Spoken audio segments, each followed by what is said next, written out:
Ой, посмотрите, красота какая.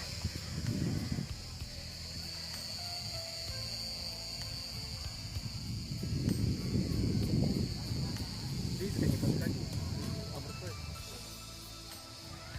На самом деле, да, можно нога запросто может поехать. Я вот хочу вам показать водичку.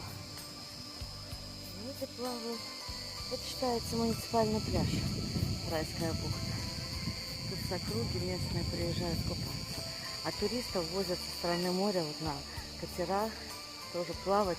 Ну, туда подальше немножко, в открытом море.